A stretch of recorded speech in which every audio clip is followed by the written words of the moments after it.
What's up, GQ? This is Stephen Wonderboy Thompson, UFC fighter, and this is The Breakdown.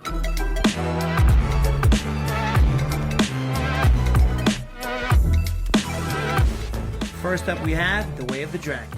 I've never seen this movie before. Oh, looks like some karate guys to me. When you see this guy run out and get in his fighting stance, number one, he's trying to intimidate his opponent because he's the one running out there first. Everybody has a different stance. Some guys you can tell are more of a Muay Thai stylist. They like to put a lot of weight on their back leg and they kind of bounce the front foot. They kind of wade forward, hands up real high. Karate stylists like myself, I have my hands down low with a really wide stance, which helps me work angles, allows me to lift my front leg up to kick. And with my hands down, it's harder to see because most people, when they look at you in the eyes. But you gotta really know what you're doing if your hands are down because you're leaving all this open up here. Hey! Oh. I feel like I have to do the sound effects when I see this. Let's see what he does to this guy. Oh, see, can we pause right there for a second? So that takedown was like a legit takedown. Right here, he actually blocked the technique and stepped in around the guy's front leg. Outside leg trick, taking the guy down and doing a little bit of ground and pound. And you actually see some of this in the octagon in the UFC. My man, Bruce Lee, baby. Look at his wide stance, his hands down low. Very similar to mine. Most guys have their feet a little bit closer together. It's harder, I think, to be able to move and throw your kicks with some speed. Oh, the stare down. I love it. Now, if you saw the guy in the white gi threw one kick, just to kind of see what Bruce Lee was going to do. When I step out in the octagon, I like to throw a technique or a feint to make my opponent think I'm going to do something. And how they react will tell me what I'm able to throw next. So Bruce Lee calculated, all right, this guy's going to come forward again. And if you watch, so instead of backing up again, he actually met him in the middle with a side kick, which is crazy. I throw side kicks probably 1,000,000 times in a fight. That is my jam. Side kick's my favorite kick for sure. If you watched, he threw that front leg kick and he kicked his hand. So what he's doing, he's setting this kick up, this round kick that you see when he kicked him in the face. He's getting his opponent thinking, all right, I'm just going to kick you in the hand. I'm going to kick you in the hand. And then he changes directions and he kicks him right upside the head. It was great. Oh, that was a growing shot. You got a lot of traditional karate techniques going here. The straight punches, the moving forward. And if you watch Bruce Lee, he's working side to side. It's very difficult to hit somebody when you can't predict their movement. So Bruce Lee's doing very good at keeping his opponent guessing. I've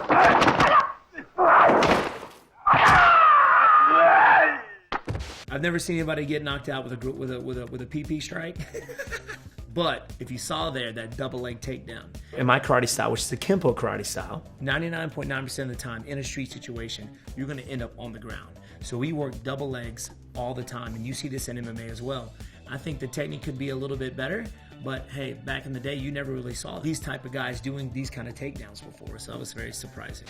Can we pause right there for a second? Now, if you watch this karate guy, and he's going against two guys on one, I don't think I would go about it that way. In a real situation, my goal is to get my opponents in a straight line. I gotta be able to keep my opponents in front of me so I can see them both. I don't want this guy coming up behind me trying to attack me. And I don't care how good you are, if you got two guys on you at once, it's gonna be very difficult to be able to fight both if you can't see them. Ooh, body kicks. In a competitive situation, you can't kick to the head once their knees or both hands are on the mat. That's an illegal blow. But you are allowed to kick to the body. That is definitely legal in a competitive situation. You hear a lot of these guys making noises. Well, Bruce Lee is very iconic. The noises. In karate, you hear a lot of karate yells or kias. Kind of sounds like, "Aya!" It gets emotional tint into your technique. If I were to go hit a bag and not make a noise, and then I go hit the bag and I key out real loud, there's a big difference between power and speed in that technique. So what they're doing, they're breathing, they're tightening their abs, they're engaging their core, which makes their kicks and their strikes faster. And you'll see it. I mean, next time you watch a boxing match or an MMA fight, listen to the noises they make. Shoo, shoo. If I could meet one person or even fight one guy, it would be Bruce Lee. And I know a lot of guys who've trained with Bruce Lee that are still alive today, and they said he was a true fighter and a true martial artist. You see the UFC, he predicted that back in the 70s and 60s. He knew all martial arts were gonna come into one, and now we have mixed martial arts. So I wouldn't be here if it wasn't for Bruce Lee. Up next, we have the Karate Kid. Daniel-san, come here. Mr. Miyagi. Show me sand floor. Sand floor. Daniel-san, he doesn't see what his master is doing for him. He's washing cars, he's painting the house, doing all these chores over and over again to build the muscles up in his body to be able to make that technique strong and powerful and actually make it effective and work in a real situation. Wax on, hot. Wax off. Concentrate. See right here, he's doing the wax on, wax off technique, right? Very similar to blocking techniques that you see in fighting, in karate. What did I tell you? Same movement. The punch is coming at you, evading the technique. This is pretty much kata that Mr. Miyagi has Daniel-san doing here. Kata is a series of techniques that you do in a sequence without having an opponent or a bag to build the technique. When you're doing kata, you have to be fully aware of what your body is doing without looking at it. So I like that. This is fairly realistic, right? Sensei translates to teacher or instructor. Anybody could be a sensei. I mean, your mom and dad are senseis. They teach you different things every day. Just because it's not the martial arts doesn't mean you're not a sensei. You're actually a sensei even though you don't know it. You're teaching somebody something. Next up, we have Cobra Kai. I think it's really cool to see the Karate Kid back in the day and these guys come back to do Cobra Kai. Like in the tunes, got the 80s vibe going. As soon as I wake up, I'm training throughout the day. And strength training is very important. Especially if you're competing at a high level, you have to have some sort of strength to be able to make these techniques work. I don't do a whole lot of road work because I get a lot of cardio in doing back work and sparring and things like that. But in the fight game, my coach, which is my dad, there's one thing he always says, you gotta have lungs for days and legs for days. Because the power doesn't come from your arms, it comes from your hips, your legs. So I like to see this.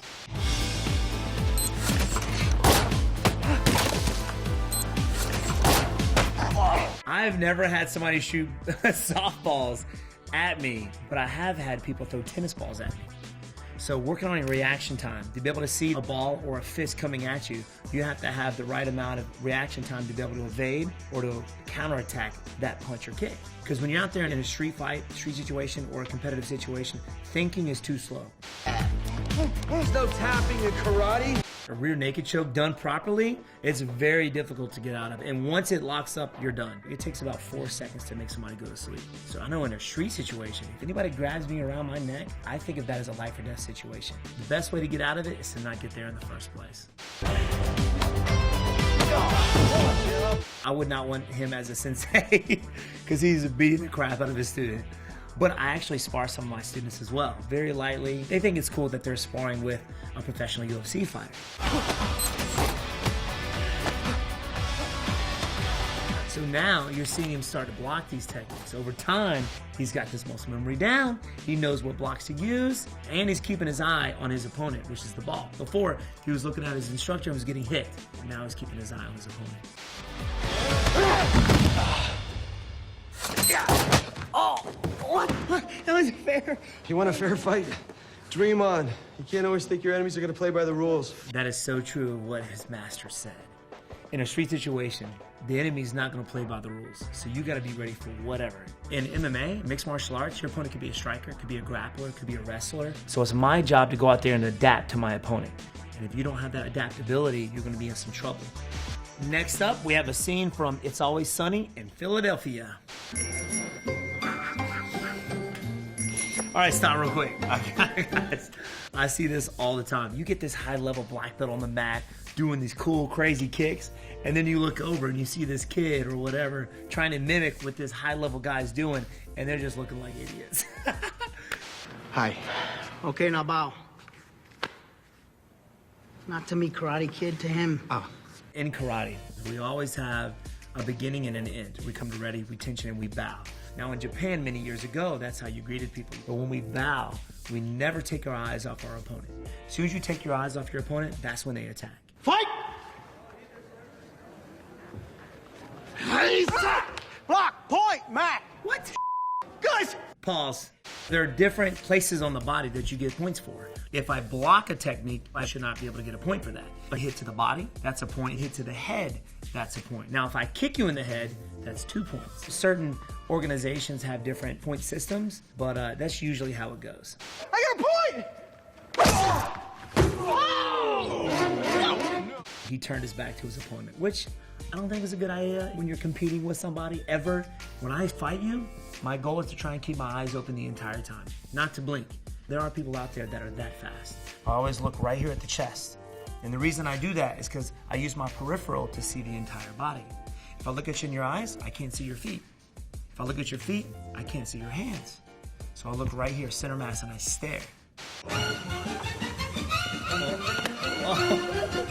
I've literally seen crowds get into it because the wrong person got the point. I've seen moms, dads fighting because their kid didn't get the point. It's nuts. So I can relate to this as well. Up next, The Matrix.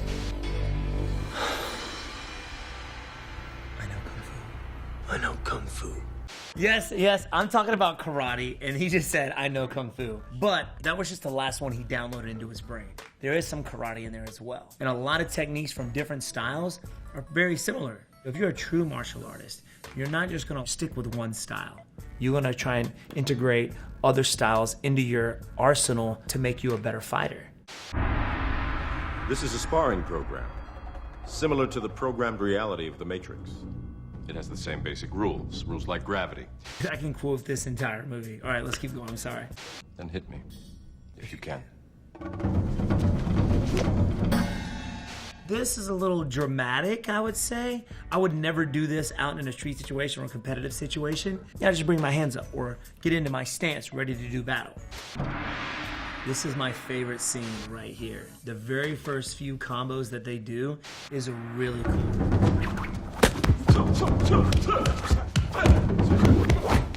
Both of these guys, they had gone through some rigorous training to be able to pull a lot of these techniques off. They were really trying to hit each other, and they were actually blocking with full force to make it as real as possible. I remember them talking about after the fight scene that their arms were so bruised and banged up. So that's why you see a lot of us martial artists do a lot of conditioning the forearms, conditioning the hands and the shins. Whenever I fight, guys will try and kick me in the leg, and I gotta be able to block that kick with my shin.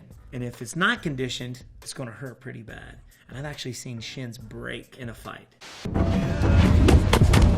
Okay, can we stop that for a second? As y'all know, that is not realistic at all. It's more like a Mortal Kombat move, I guess. A lot of these moves here are really big and really circular. I would never do that. When it comes to the fight game, the less movement that I make to get my punch point A to point B as fast as possible is what you want. The more dramatic or telegraph is what we call it. Be very easy to kind of see those techniques coming.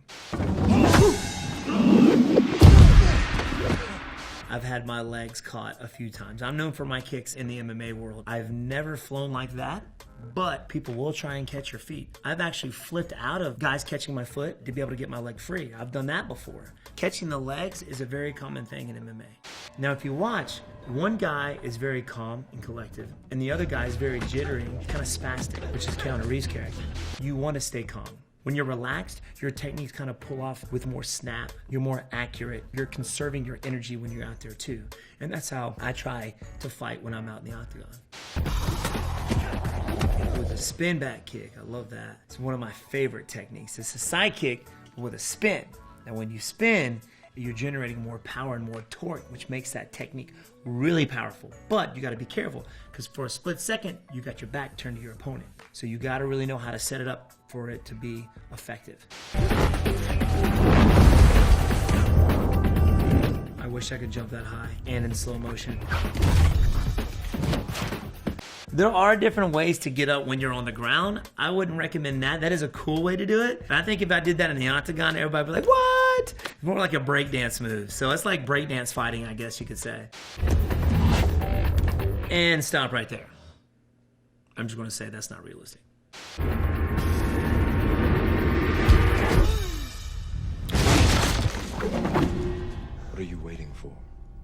faster than this. Don't think you are, know you are. Confidence is huge in competitive situation. And what brings me confidence when I step out in the octagon is knowing that I put in the work, not missing a day. Even though I'm injured or I'm not feeling good, these best fighters in the world make their success happen by knowing they've got it. Now, if you watched here, we talked about this early in Karate Kid, right? Right here. The wax on and the wax off. Kind of the same movement, right? I know what you're trying to do. I'm trying to free your mind, Neo. You know what we call that? We call it ultra instinct. It's a mindset that fighters get into. Every time I spar, I try and get to this level when I'm doing less thinking and more reaction. But it takes years to get to that level, so you're freeing your mind. Next up, the art of self-defense. I've never seen this movie before. It looks interesting. Oh, this is a fairly new one. Now, if you look at these guys, they're all wearing white gis. If you wear your regular clothes, they're gonna get pulled and yanked on. So you get a gi, and a gi represents maybe like a sweatshirt, a shirt, a jacket. And if I can get a hold of your jacket, I can choke you, I can take you down. Some really cool stuff. If you see the belt rankings, you see some black belts, some green, some blue, some yellow in there. Many years ago, you got one belt. It was white. And over time, in the years of training, that belt would start to change colors, would turn yellow from all the sweat and stuff that you put into the belt. And eventually, over years and years of training, that belt will turn black. So it showed the experience that you had in your training. Now, that's kind of gross. So you get different rankings the years you put into the martial arts. For Kempo karate in our style, we should always start off with white. Then you have to go to yellow, orange, blue, green. We have an advanced green, a purple, advanced purple, brown, advanced brown, red, advanced red, then black. Now that takes about 5 to 6 years to be able to get to that first level of black belt. Now, people think if you're a black belt, you're a master. You're the best, which is untrue. Now for me, I'm a 6th degree black belt and I'm still learning stuff, every day. So just because you see somebody walking around or bragging, which they shouldn't be, about wearing a black belt, doesn't really mean much. He's a yellow belt, so you can tell he's just beginner. I can't tell you how many times I see guys that look like this in the school because they are so nervous and not know what to expect out there on the mat. So I just find it funny because I see this look every day. Can we pause it for a second? Now, if you see this guy coming in with a different color gi, when you get to a certain level, you're allowed to wear certain gis. Once you get to blue belt, you're allowed to wear a blue gi. Brown belt, you're allowed to wear a red gi. And black belts get to wear the black gi. So you can tell this guy, when he walks in the room, they're like, all right, this guy knows what he's doing. He's probably a really good martial artist. So let's see what happens. Watch closely.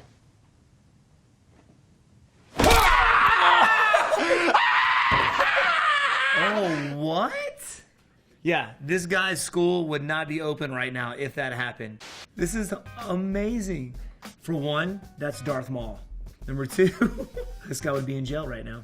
Let me tell you this, I've been to certain gyms where I've walked in on the mat and watched guys spar. They try and take each other's heads off and I literally packed my stuff up and walked out of the gym. Certain part of your body you can condition, but you can't condition the brain, right? And when you go out there and you see somebody getting knocked out on the mat, then it's like, maybe this ain't worth it.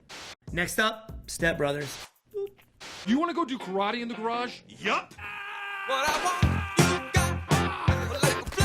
Kicking pumpkins. First off, if you've never done karate in the garage, you should poke yourself in the eye. I think everybody has done that growing up. Kicking pumpkins, I used to do watermelons, all right? We would go out back and just get twigs and try and break them. I've heard myself a few times doing that growing up.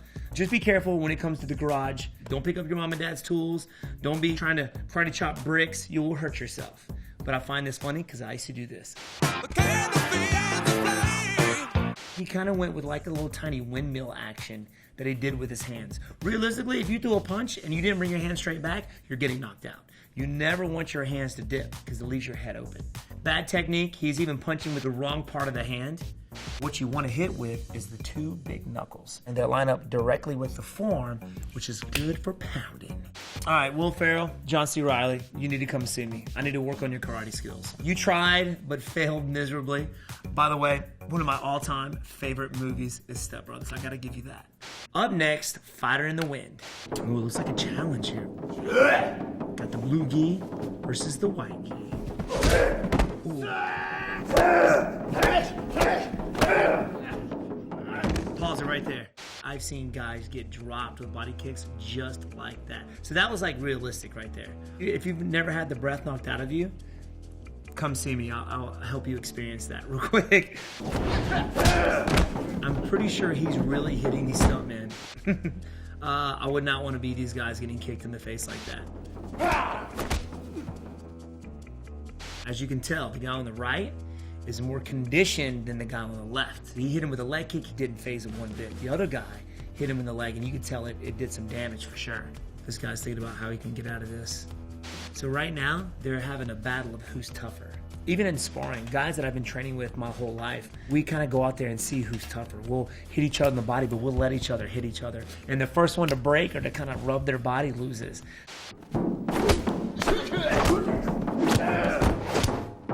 Martial artists, they kind of live by an honor code. You want to fight somebody, but you want to do it honorably. Man to man, woman to woman, whatever. And it's always 1 versus 1. If you send in more than one person out there, it's kind of like, it's pretty cheap. Next up, Beverly Hills Ninja.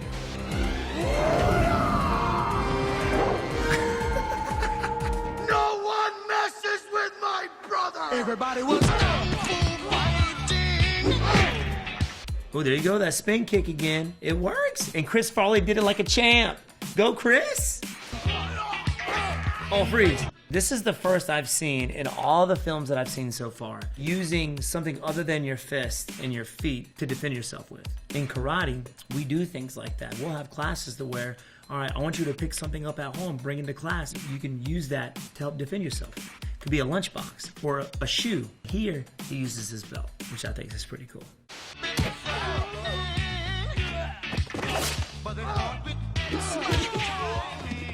Cartwheel kick. If you look up cartwheel knockout, there's a lot of clips like that will come up. Now, is this something that I would do in a street situation? Probably not. But I have seen it work. That's it. The split. So sorry. So sorry. Oh my goodness, I don't know what it is. Something about Chris Farley. I just want to give him a big hug, you know what I mean? Rest in peace, man. If anybody pulls out a knife in the street situation, I'm running. No way will I stand there and try and karate my way out of a knife situation. I'm taking off. And you should too. They're getting beat up now. This scene is nothing but kicks. Jump kicks, flying kicks, side kicks, hook kicks, round kicks. Getting hit with those techniques, you'll be done right off the bat. Spin kick to the dome piece, you're out in a heartbeat.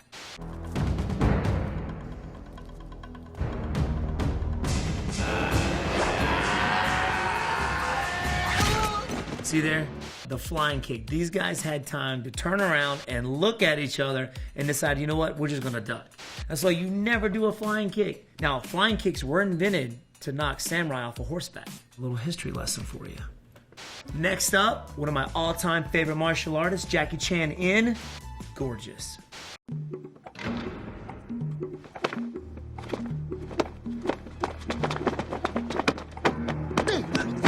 Now, to win a fight, I gotta put my opponent in my punching range. For my opponent to win, he's gotta put me in his punching range. Everybody's striking range is different.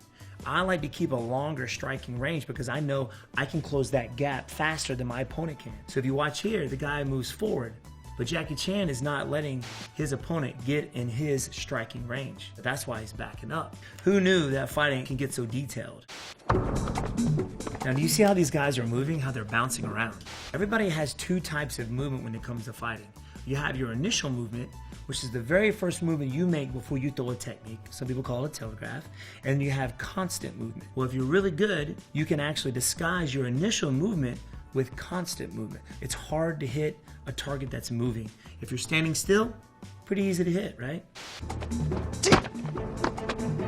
Little block and parry. He used his backhand to parry that hand, which I was talking about earlier, the wax on. Little head movement and a little parry to the side. Now, I like this because these guys are really realistic when it comes to their blocking game. In the other movies like The Matrix and things like that, to block, their arms strayed really far away from the body, which actually leaves you open. I love it when guys block like this because now their body's open, or I can take my foot over their hand and still kick him in the head. The closer your hands are to your body, the easier it is to block. So if you watch Jackie Chan, he's working some upper parries, some middle parries, keeping his hands close to block. And it's easier to block and counter back with something of your own which is what you're seeing here.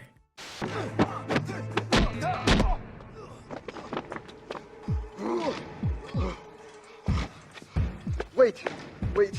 I have literally been in this guy's situation. I think the first person that ever made me see stars was my older sister. She kicked me in the head, and it's like these little lights popped out of my head, and I had to tell her to stop for a second, you know? That is a very scary feeling. Nothing you ever want to feel, to be honest with you. Now we're gonna start with the kicks. Ooh, freeze right there. Now that is why your shins have got to be conditioned. Keep it going, I like it. Cool. That was a pretty cool combo right there. Pretty good. See him shaking that shin bone now? He's like, man, that hurt. Those leg kicks definitely hurt. You see how close these guys are. You have long range strikes, which is your jab, your crosses, your kicks, and you have close range strikes. So if you're ever hemmed up or up against a wall or a cage or kind of a clinch position like these guys are, you have certain techniques you can throw from there, like elbow strikes, short hooks, and uppercuts from there. And you can even grab a hold of your opponent to throw knees. Oh, here we go.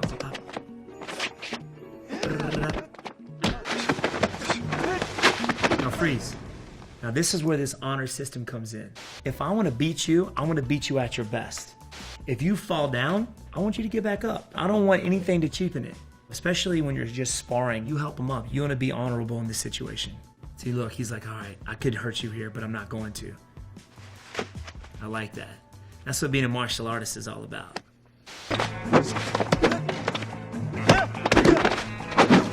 So here, they're making these techniques really dramatic because it's a pleasing to the eye. You know, if I'm watching this is the kind of stuff I want to see because it's cool looking, but I wouldn't do it in a real situation.